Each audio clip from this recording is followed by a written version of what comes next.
வணக்கம். திருக்குறள் அதிகாரம் 12 நடுவு நிலைமை.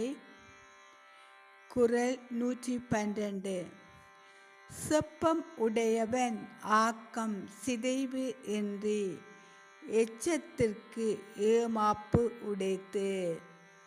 பொருள்: நாம் யாருக்கும் தீங்கு நேராத நடுநிலைமையோடு சம்பாதித்த செல்வம் நமக்கு பயன்பட்டு நம் வழி சந்ததிக்கு பயன்படும் வகையில் நிலைத்து நிற்கும். குறள் 112. செப்பம் உடையவன் ஆக்கம் சிதைவு இன்றி எச்சத்திற்கு ஏமாப்பு உடைத்து. பொருள்: நாம் யாருக்கும் தீங்கு நேராத நடுநிலைமையோடு சம்பாதித்த செல்வம் நமக்கு பயன்பட்டு நம் வழி சந்ததிக்கு பயன்படும் வகையில் நிலைத்து நிற்கும். நன்றி.